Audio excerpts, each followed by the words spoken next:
The last panel today, the panel that's up here today, is about experiences in our communities. Anita Brown Graham, my good friend, I've just told her my ledger sheet just went like this with her, so we have ledger sheets along the way. Anita is a professor of government law at UNC, LSU grad, UNC Law School. She spent a long time at UNC, then ran the Emerging Issues Institute at NC State, is currently saving the state. She's an Eisenhower Fellow, a Marshall Fellow, a Friday Fellow, Champions of Change by the last president, and Businesswoman of the Year in 2014, and a little bit of everything else. The reason I tell people never to read my bios is because I'm usually on stage with someone who has either the Fallows bio or Anita's. So thank you very much. Take it away.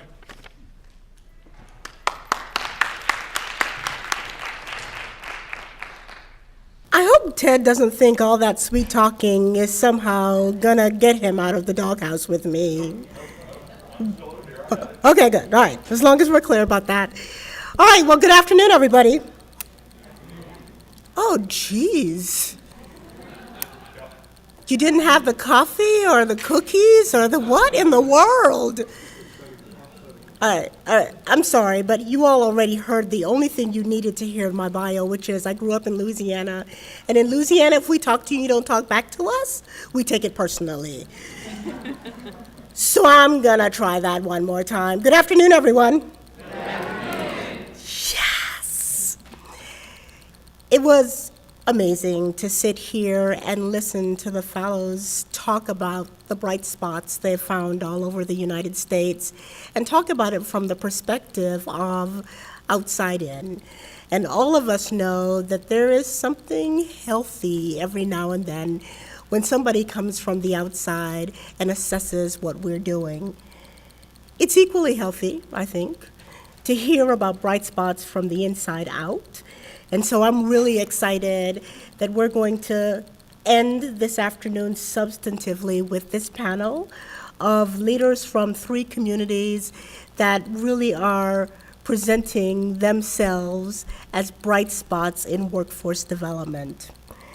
I'm going to say just a little bit about who's on stage, and then I will give them an opportunity to do a better job of explaining who they are and what they're doing. And you guys get to pick if you want to come up here to do your short presentation, or if you want to sit there, all's well. Just know that if you go over 12 minutes, I will tackle you from wherever you happen to be. That's a gift to you all, so we have time for you to ask questions. Right, so all the way to my far right is our host for the day. Very excited to have Telly Tucker from Danville, economic developer, who's going to spend some time talking about how this community has worked together to build a advanced manufacturing pathway. Seated next to him is Paula Benson from Wilson, North Carolina. They brought a whole contingency, like 20 y'all. I know it's a lot of people from Wilson, all here so that they can cheer Paula on as she talks about some of the really interesting work that Wilson Forward has been doing to build an ecosystem that supports workforce development. And then, not to be outdone by all the people sitting in the audience from Wilson, we have 2 people on the stage from Fort Smith, Arkansas, who are going to both talk about the way that their community has rallied for career technical education. Jenny McDonald and Marty Mahan. Did I get that right? Wonderful. All right, Telly, you draw the short straw. You're the host, so why don't we start with you? 10 minutes about what you've been doing and help people to understand not just the what, but the why and the how in the big 10 minutes that I've given you, okay? Thank you, no pressure. Welcome to Danville, first of all. My name is Telly Tucker. I'm the Director of Economic Development for the City of Danville. And my role in the Office of Economic Development really is to support existing industry, recruit new industry, and then to also work with entrepreneurship. Within those, we talk about the business climate for the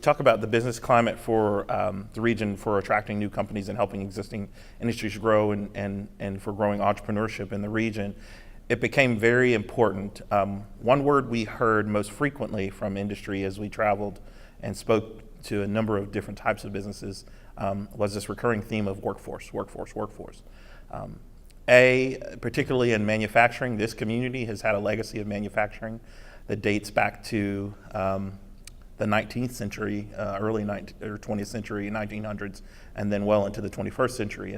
And many of the stories in rural America can identify with legacy industries leaving and then trying to rebuild economies and diversify regional economies. Very much a description that describes Danville, Pennsylvania County. And so never before had I been to a community whereby you had industry, education, workforce development professionals, elected officials, economic developers, all the like, trying to figure out a way to work together to achieve these goals. Recognizing that if you have a hypothetical Venn diagram, there are overlapping goals that each one of these organizations are trying to accomplish.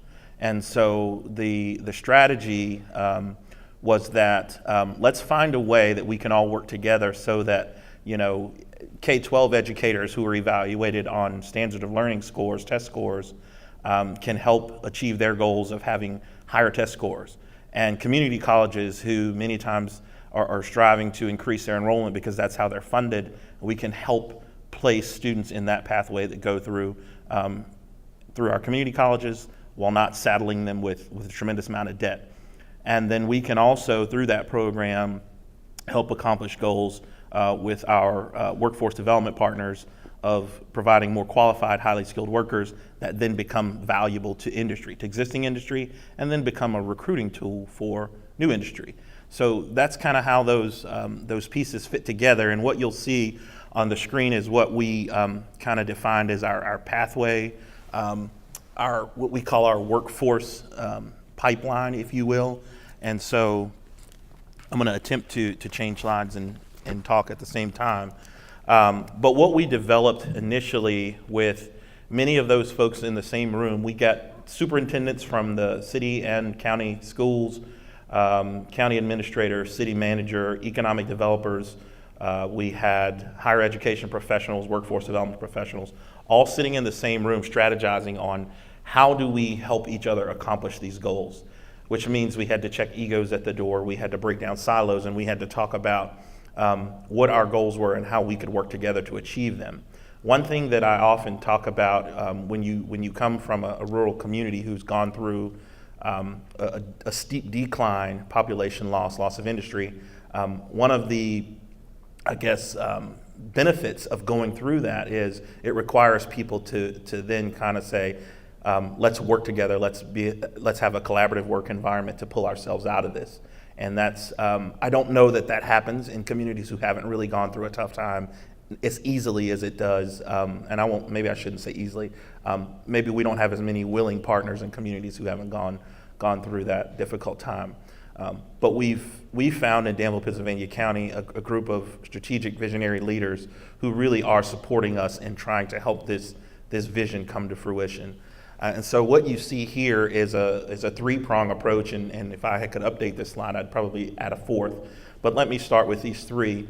What we created was, in secondary education, a dual enrollment pipeline that starts in high school that earns students up to 44 college credits and a number of different pathways. The one that you see highlighted here on the screen was centered around precision machining. And a lot of people ask why precision machining in Danville. Well, we didn't pull that out of the air. This region had a legacy of metal workers back to the 1930s, Danville Textile Institute, which later became Danville Community College. And we looked at which areas projected the highest growth in the southeastern United States in the next 10 to 15 years. We quickly identified metal workers, particularly in aerospace, automotive, and medical equipment manufacturing. And so we knew if we wanted to be competitive for new industry growth, new industry recruitment, we had to demonstrate a certain scale, a certain pipeline of qualified, highly skilled talent. And the only way we could create the breadth and depth of pipeline was to push the programs back into secondary schools. We were losing many students to other life circumstances after they got out, and if we didn't get to them very early, we knew we wouldn't be able to develop the numbers and scale of students in the pipeline. Many of those students during their 11th and 12th grade year complete the equivalent of 1 year college, 44 credits. They then can go on to a second year, which is 1 year removed from high school, but a second year at the community college, complete that in 9 months, and then move on to a third year advanced, what we call a capstone advanced training program. We partnered with Haas Automation to name the building Gene Haas Center. They donated $1 million for naming rights to the building. That $1 million gets put into into scholarships and an endowment to continue to scholarship students through the program. And so many of these students at the end of the 3 years, it's okay.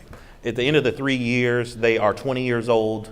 They've gone through 3 years of training, really 2 years removed from high school. Very little, if any, debt because most of it has been scholarshiped. And they have probably anywhere from 5 to 10 industry credentials as well. And in addition to an associate's degree, some of these students then go on to obtain their graduate baccalaureate degree, and many of them will exit this manufacturing or workforce pipeline somewhere along that continuum. And so there are opportunities all along. For some students, it may be after 1 year, they want to immediately go into the workforce depending on their family situation. Others will stay on until after year 2 or year 3, and they'll be more well-suited for management positions as they move through the workforce development pipeline. A couple other things I'll show.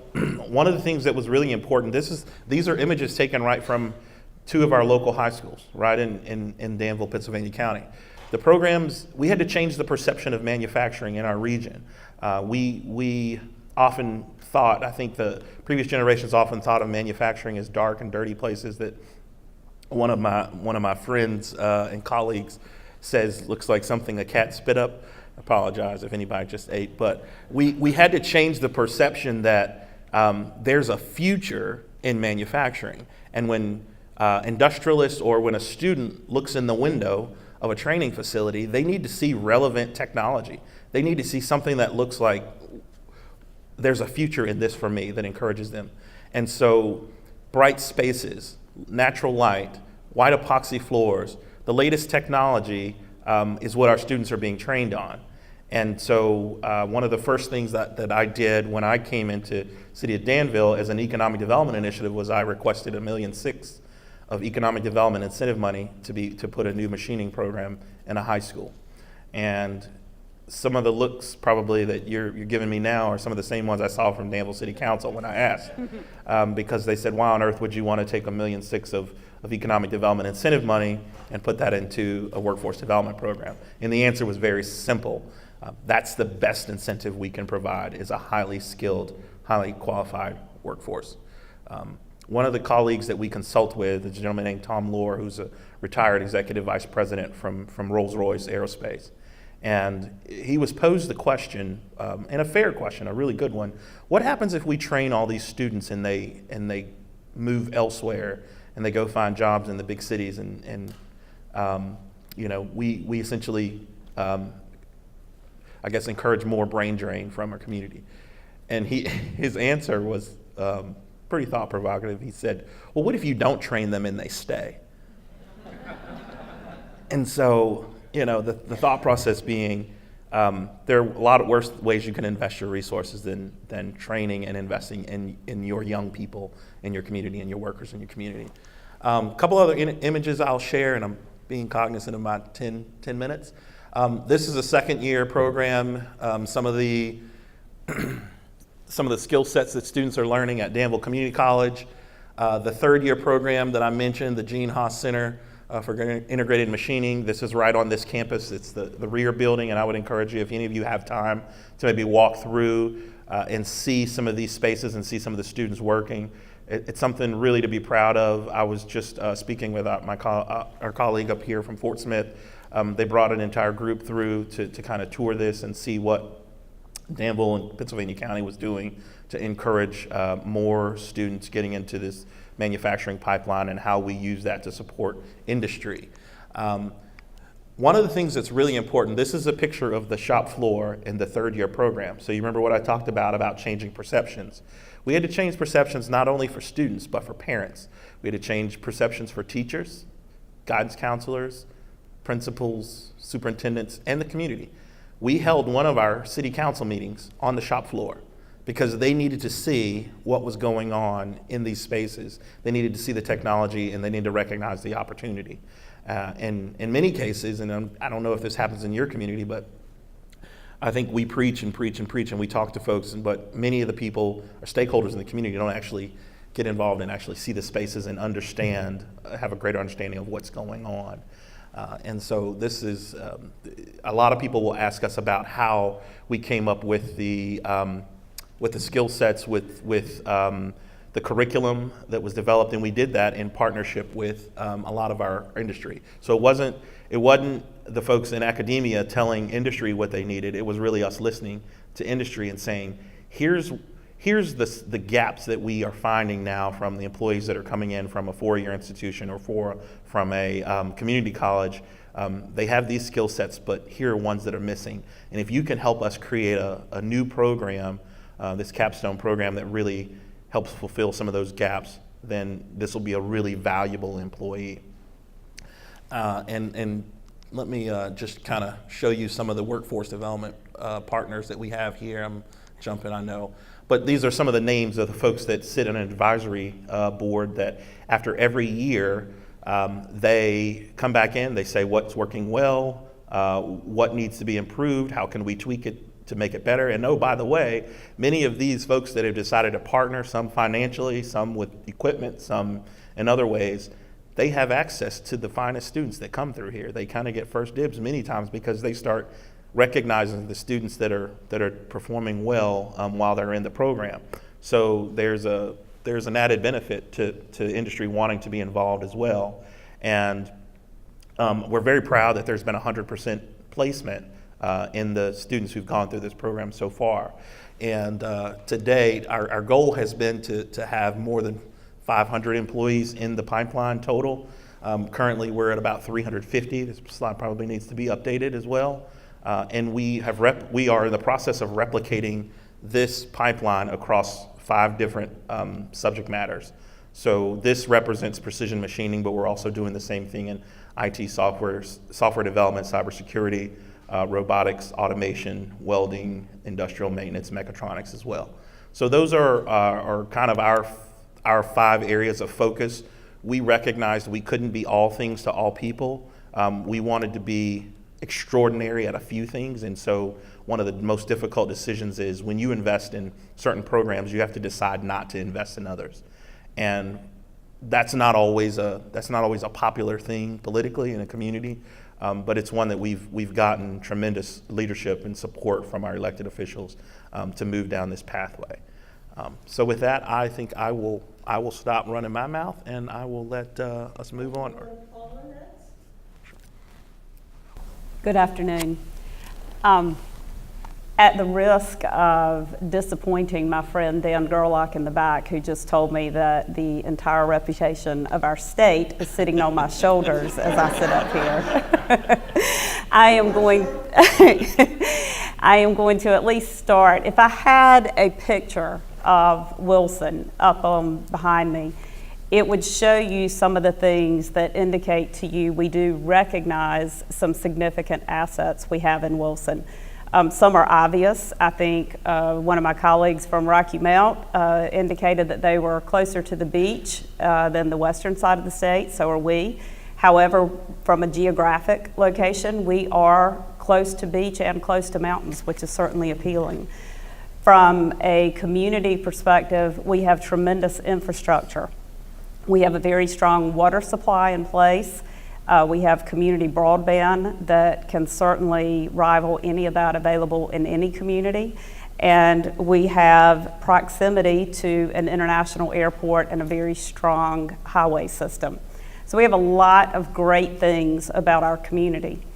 However, as Ryan, who is the president of our chamber, indicated in his introduction, we also have some unusual and somewhat startling statistics about Wilson. Typically, we do fall within at least the top 10 of unemployment in our state. Currently, we're around 5%, which I think ranks third from the bottom. We have usually in the top 10 the average wage rate, the highest average wage rates in the state of North Carolina. On top of that, by most recent estimate, we have somewhere around 1,000 well-paying jobs available in our community. So when you think about those statistics, they don't necessarily coincide with each other the way you would expect. So a few years ago, our organization, Wilson Forward, decided that our biggest area of opportunity in addressing the workforce issues presented in our community were around our youth, and that's certainly probably the case in many communities. One of the first things we did is a landscape survey to really evaluate what exists in our community, where the capacities were, what do we have available that maybe we're not utilizing to its full potential, and what are the gaps that we don't have to support the positive outcomes for our youth. So in December of 2012, we received all that data and had a very strong representation from all sectors of our community sitting and hearing that data. And at the end, we found ourselves sort of asking, okay, what do we do now? And ironically, 2 days later, the Sandy Hooks incident happened. And as a community, one of our first responses to that was to pull together all of our first responders, all of the people who would be expected to respond if that type of scenario happened in our own community. Eventually, we started pulling in representatives from other sectors to join that conversation. And ultimately, what emerged is about a year later, our community was recognized as one of the safest school districts in the state. And I share that story because it really started our approach, and I think probably the most significant reason to why I'm sitting here is that when you think about community strengths, our strength for collaborative leadership and collective, connected approaches to addressing community problems has continued to build ever since the momentum that started in December of 2012. Ultimately, what we ended up doing was creating what we referred to as the Wilson Youth Master Plan that focused in several different areas, all designed to improve the outcomes of our youth.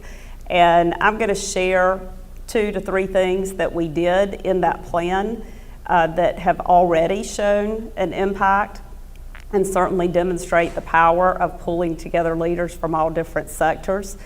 When we were creating the plan, we encouraged ourselves to include not only those short wins, the things that we knew we could control and the things we knew that we had resources for, we also put in those sort of aspirational goals. One of them was to create school-based health centers. And while that might not immediately sound like workforce development, we know that students in our community, many who we estimate about 30% of our students live in poverty circumstances, don't have access to health care. That means they come to school and many of them are hungry, many of them haven't had physicals, many of them do not, when they aren't feeling well, they don't have the ability to seek health care, and they're not going to be as productive and as successful in class.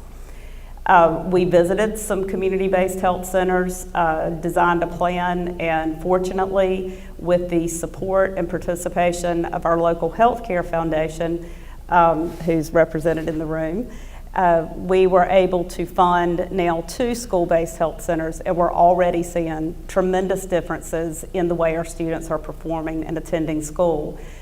Even one example of knowing that students need positive opportunities in the afternoon, we knew and we realized that a lot of students couldn't even get the athletic physicals that were required for them to participate in after-school sports. The school-based health center has helped them do that. We have WAT, which is Wilson Academy of Applied Technology, which is probably similar to many of the programs in your communities that are designed specifically to meet the needs of local employers. We were able to utilize the input from our local employers, put in place a new program that will have its first graduating class next year that will meet the specific needs of many of those open jobs that I've shared earlier. We know we have 1,000 open jobs in manufacturing. This program is designed to specifically support the needs of those employers. One other program that we have found particularly impactful, we, like other communities, have recognized that our African American male population was seeing less positive outcomes than any other demographic in our community. We created a program that we have called the Gentleman's Agreement, which targets the freshman students as they enter high school that are identified by their local administration or by their teachers as less likely to graduate or to have a successful high school experience. We have connected them with mentors that are there for them the entire 4 years that they are in high school. We've created incredible opportunities for these groups to do as a cohort, and then individual opportunities that sort of reflect their own individual interest. This year we will have our first graduating class. I think the last I heard, it's anticipated that each of these students will be graduating and moving towards either employment or a two-year or 4-year degree or a specific trade. I think one's going into the military and one's going into a fire training program. So they are, in each of those examples, they are all examples of where cross-sector collaboration is what created our success. We certainly have recognized that some of the goals that we set are going to be a longer term than what we had maybe hoped or anticipated in the original plan, while other things have come as opportunities that weren't even identified in the planning process. And probably in our community, one of the most exciting, we have recognized, along with other communities, that there are big gaps in what we're able to do for middle school students. A partnership with our healthcare foundation, we recently have announced to the community that we are going to create a comprehensive after-school middle school program that will be available to all middle school students in our community, regardless of ability to pay. This program will include transportation, and it will include opportunities that reflect their own interest, as well as tutoring opportunities to promote their success in school.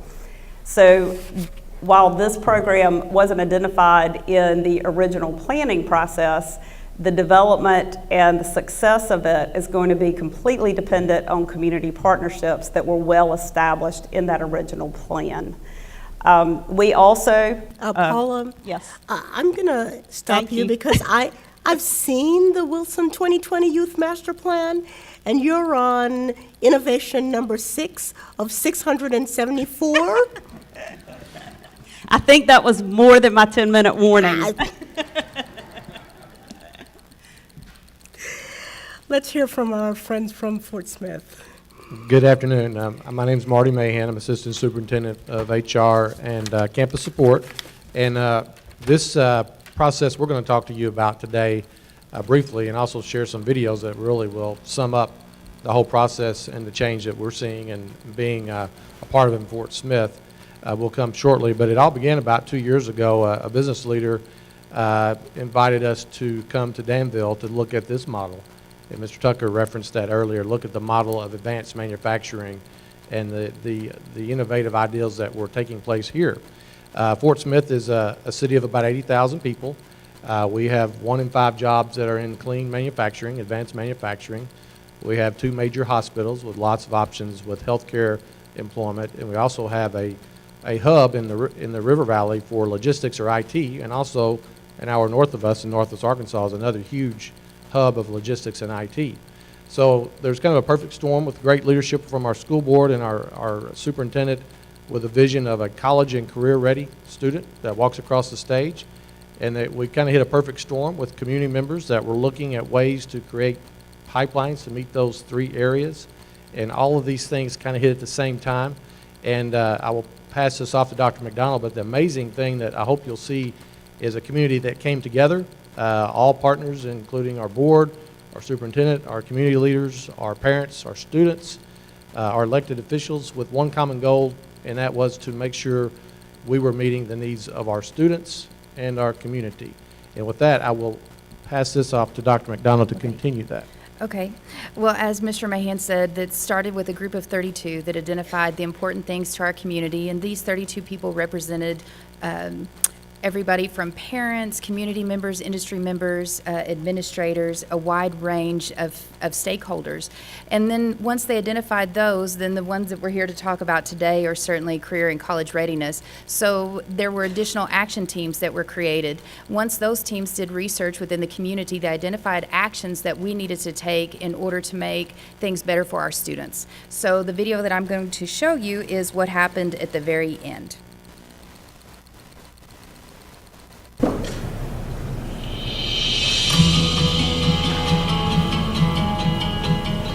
To me, the Citizens Committee is a combination of people from all walks of lives throughout Fort Smith coming together to discuss our public education system and the future, not just of our school system, but of our community as a whole. What the school system has done, the administration has brought us in to give us really a view of what they're doing with our children and the future of this community, just to kind of keep us engaged.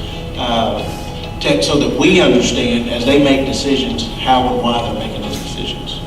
The process has been interesting. You think you get on the same page quickly, but people have different perspectives. They come from different angles and directions, and so it's been very interesting to listen to what people are passionate about, to find the differences that are there, and then to seek a common ground that you can both agree on. It was comprehensive. We got tours of the schools, heard from people who work at the schools. So there was a lot of information that was given to the committee before we got to the point where we were trying to make these hard decisions. Since all of us have some interest in the public school system, either because we're going to benefit from it or because we have children there, I think it's a good decision-making process for us all to be together. So from what this group did is they came up with the things that were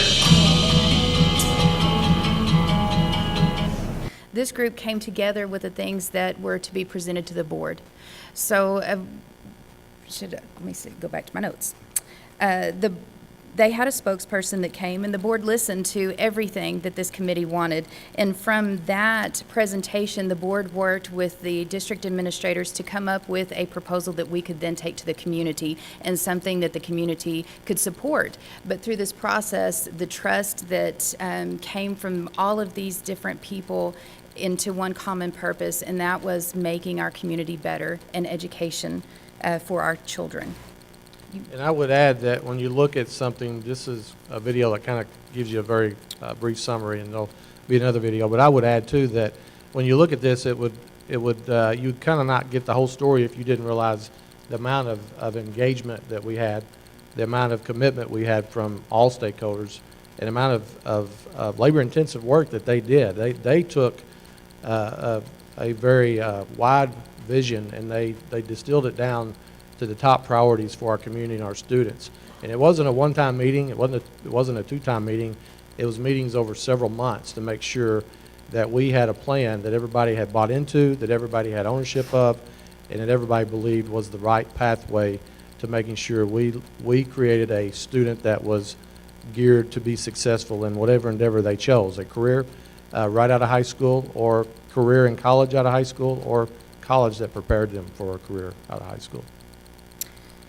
When we went, and when you see this video, it will talk about all the different things that we're going to do, but as we went to get and gain more support, we took the community into segments, and then groups of us met, and we went door to door. And for me, I started out as a special education teacher, so I kind of appreciate the what parents and people bring to the table for education. But when you go to do home visits, you learn more about your community through those knocking on doors and just talking to people, not in a suit or at a table or at a campus, but on their turf, in their home, and you learn more from them than what you're actually there to share. So this is the video.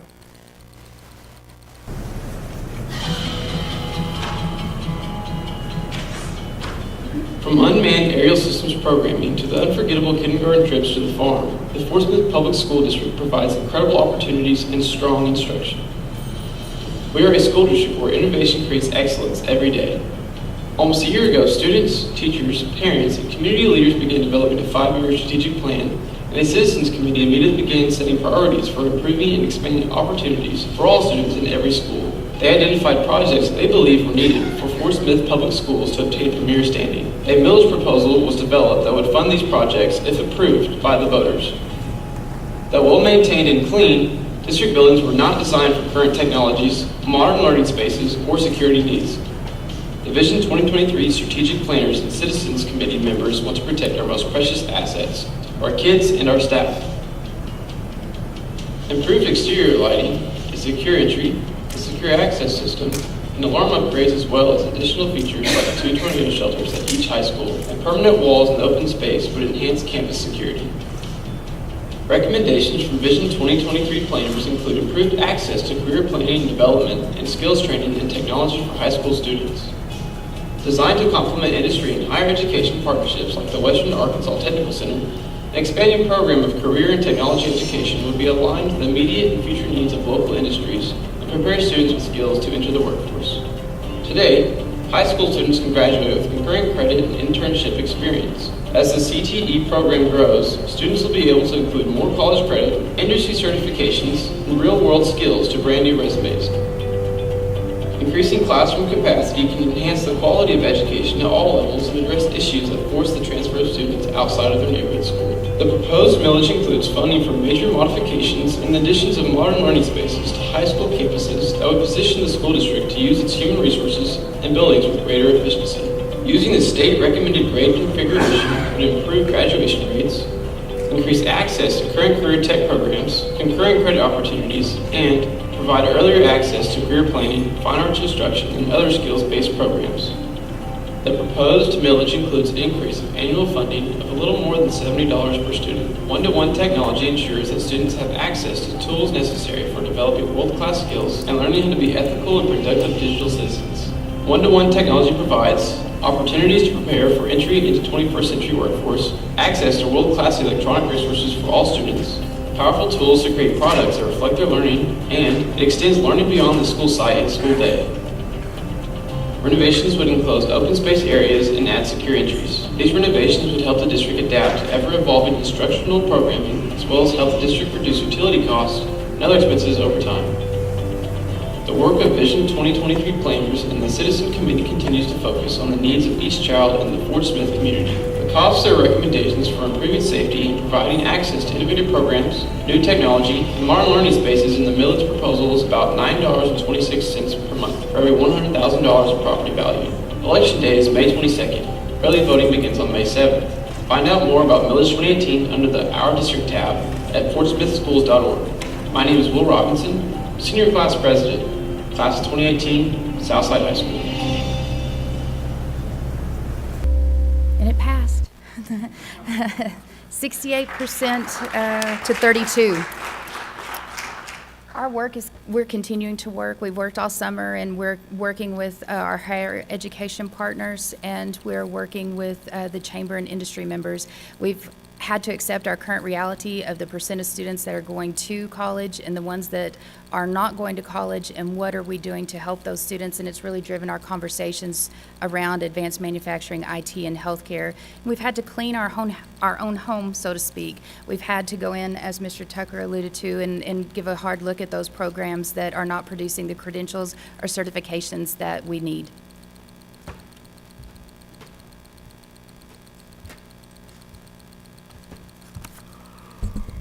Thank you all. All right, now for a moment of true confession. I don't have a watch up here, so I actually didn't know if they were going over 10 minutes. Let me congratulate you all. Thank you very much. I just love that. So, because I don't have a watch, Ted, somebody, let me know how much time we've got left. Okay.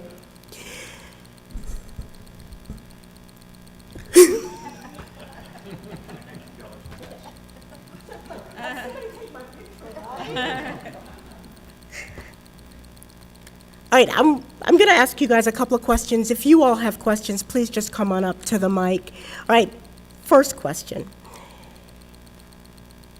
Every one of you talked about the need to help people rethink the realities of career opportunities in your communities, whether it's we've got 1,000 positions and nobody to fill them, we're going door to door to talk to people in their households, we need folks to understand what the manufacturing sector looks like today.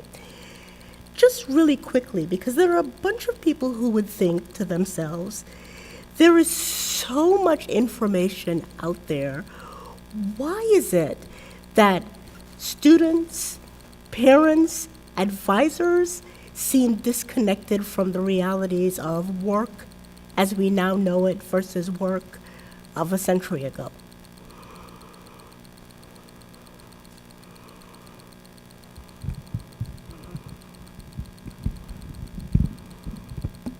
I don't know that there's there's one way to answer that question. It's a really good question. I find that many of the folks that we've come in contact with have tunnel vision, or they're so focused on their day-to-day responsibility or what their experience was going through school, workforce training, whether it's apprenticeship programs or what have you, that it becomes I mean, we are all comfortable with what we know, and it really takes a concerted effort to go outside of our comfort zone and learn about something that may be new to us, and then to be able to speak to it confidently enough to be able to share that with others. That's a challenge, and I think we're always thinking strategically about ways how people gather their information, where do they get their information from, particularly young people, and how do we get these latest trends, these latest opportunities in front of them in the mediums that they like to see this information. You know, to the point that Ted Abernathy made earlier this morning, that change is only speeding up. It's certainly not slowing down. It means that everyone who's in workforce development will continue to be in the information sharing and shaping business going forward. And it's incumbent upon us, I think, too, to make sure that many of us probably grew up when the only way, or the way that was most widely publicized, was the 4-year baccalaureate degree, and that was kind of your ticket to put this badge of honor that said you've made it, and kind of unlearning that, or thinking about, not necessarily that that's a bad thing, and still will be the way for many people, but it can't be the only way, and having that pendulum maybe swing back just a bit to say there are multiple ways, and everyone's different. No one's better than the other. It's whatever way is right for you and the opportunities and the goals you want to accomplish for your career. That's something that we mindfully have preached, so that there's not a stigma attached to the student who decides to enter the workforce right out of high school or after a year of a credential and an associate's degree. Mm-hmm. I also think that while we may recognize the disconnect that you referenced, in our community, we were traditionally an agricultural-based community that has now moved into about 30% of our economy is manufacturing, while 25% is still agricultural-based. But we have found that the stigma or the image of manufacturing is really, there's a misperception of what manufacturing looks like today. So a lot of our available workforce, our local students who are graduating, aren't necessarily looking for those opportunities that exist in our community either, because their perception and their parents' perception of what manufacturing looks like are significantly different. So I think there's some messaging involved really on both ends of that. Absolutely. I would add, too, that I think we've all been a part of a culture, and I say all education people have been a culture of tracking those students that attend college and complete.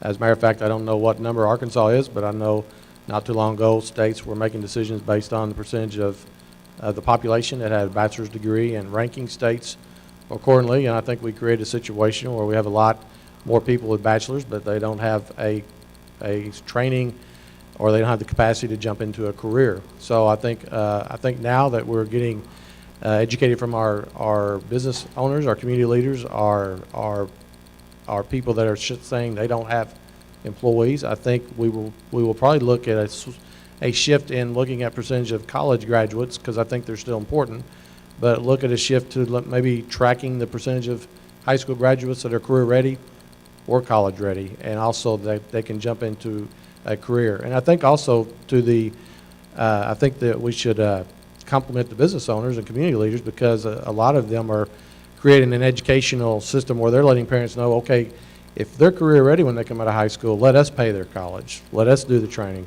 let us expand their training so that they can start their career right out of high school. We own the college bill, we own the college training from an organization as well. So I think we're moving in the right direction, but I think it's going to take some time. You all, in your own respective ways, really lifted up the importance of collaboration and workforce development, and you obviously have enjoyed some success. But all of us who have had to do this work know that collaboration can sometimes be mighty painful. So, what stakeholder group did you have the most difficult time getting on board?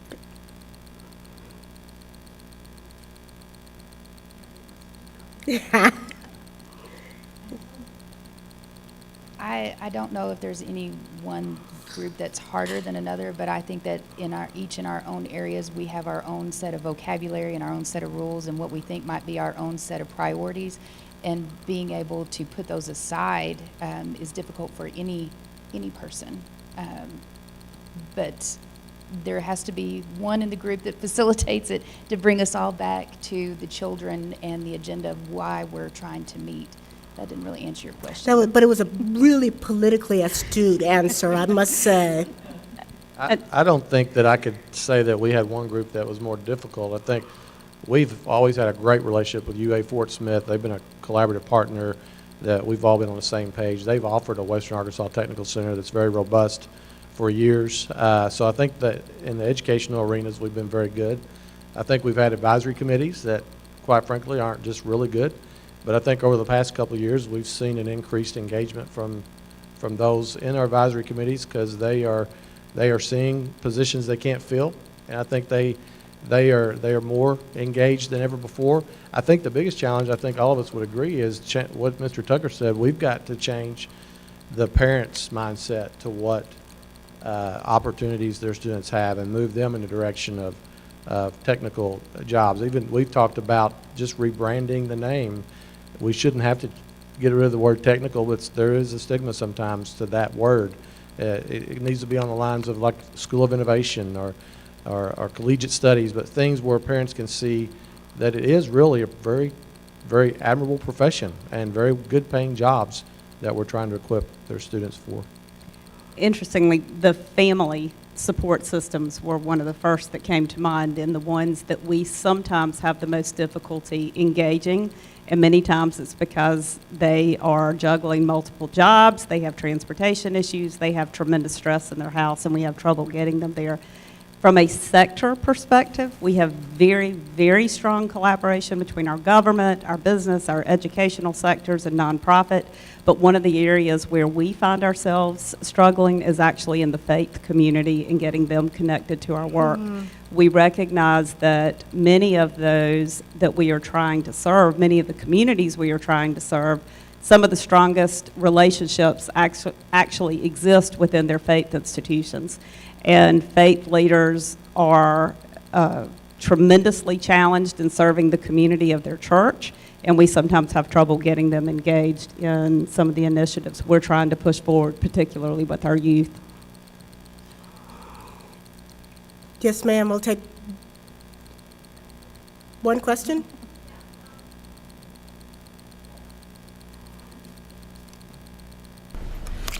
Thank you. This is for Wilson, but certainly for any of you, and that is, how did you think about developing your evaluation protocols for this? Because there's certainly an educational component to that, but you're also trying to sell this to the community, and you're responding back to them about what positively has come from this. So as you think about the evaluation protocols you've got in place for your programs, are they ones that sort of acknowledge both there's an educational component and what you're getting success, but also something that really does sell to the community and show them that you are making a lot of forward progress? So as we developed the plan, in just about every case, each initiative had data points that we were tying to the strategies that we were putting in place. Some are obvious in some of the educational data points, recognizing third grade reading proficiency and watching the improvement in that is obviously an indicator and certainly a prediction of student success towards graduation. Graduation rate is an indicator. Some are very short-term wins and some are long-term, depending on which particular initiative we would be discussing. In a school-based health center, we're looking at attendance rates. We are watching the attendance rates and the productivity levels of students who are entering into the school-based health center. And also, I would share that some are just not as quantitative as they are qualitative. So we have evaluations really in several different ways. Do you want to just come up to the mic so that they can hear you? And Ted's going to make me stop in a minute. But I'll take these two questions because I saw you before Ted gave me the look.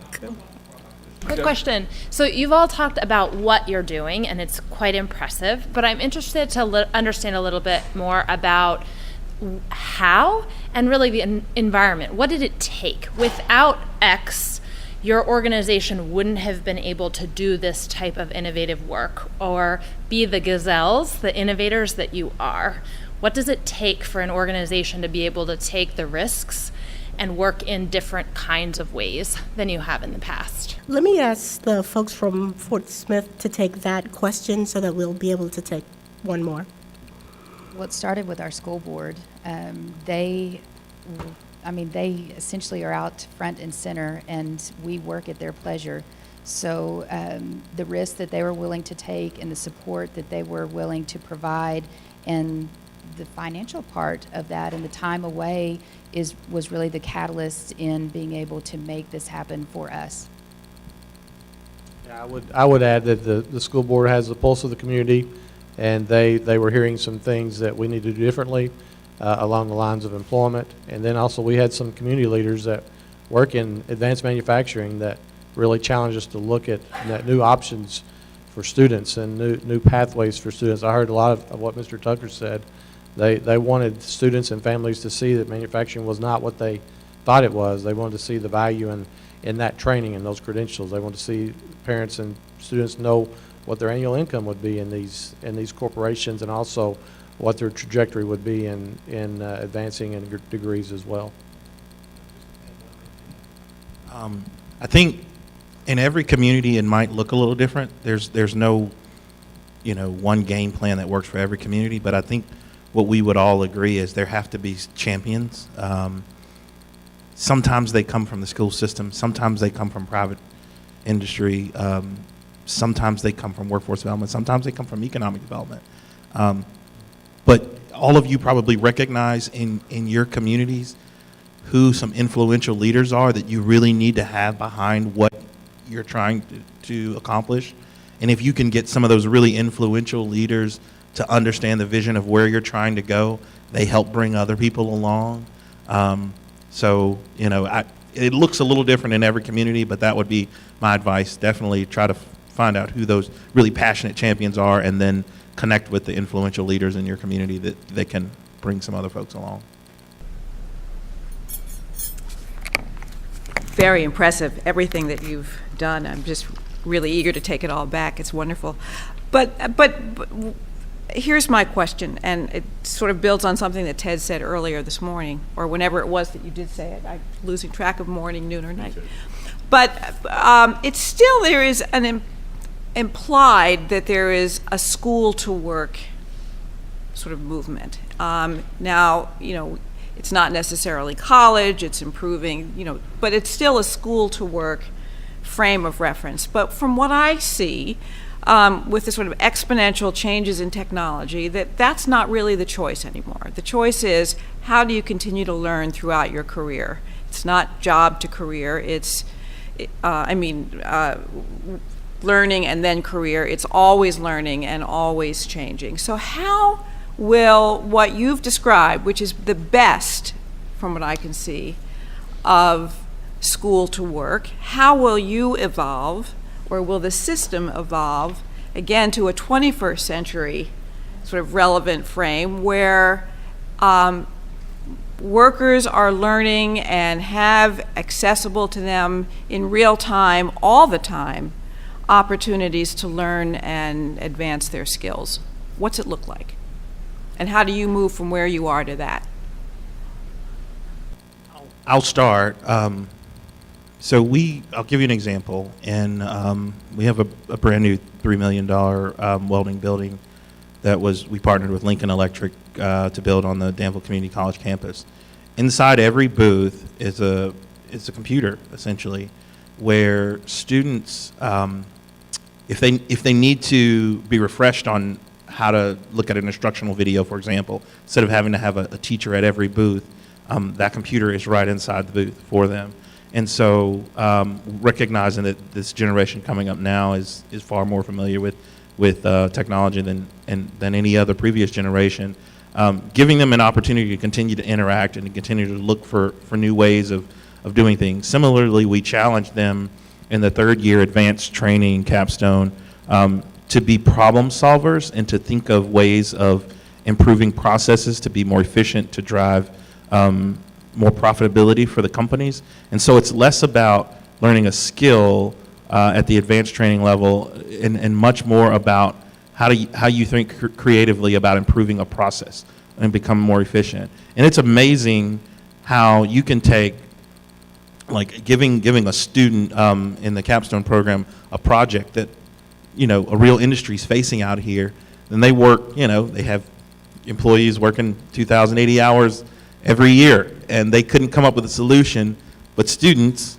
who come to a college class for 4 to 8 hours a day in this capstone program can come up with a solution at a fraction of the cost of what industry can. So it's always, it's giving them the opportunities to have, I think, some of the technology that we all recognize they're comfortable with, always at their disposal, and then challenging them to think creatively about how they're going to improve things every day and never being satisfied with how things are today. So I don't know that that's an answer to your question, but some of that, trying to push them to be more innovative in their thought process.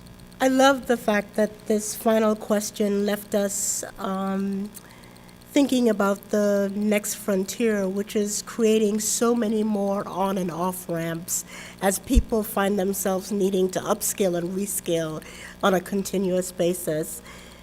I want to first thank Ted for the gift of being with you this afternoon. This really has been a fantastic panel, and for those of us who will be spending time in the next days scratching our heads and worrying about talent development pipelines, it will be so great to be able to think about this and think about the great successes each of you has articulated, and think about the people who are benefiting as a result, both on the demand side and the supply side.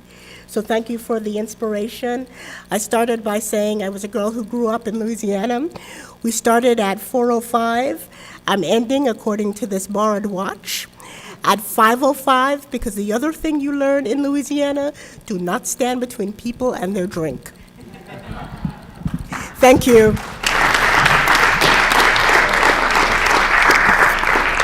If y'all will just sit for a minute, we're going to wrap it up, and we'll keep you right there and then let you go.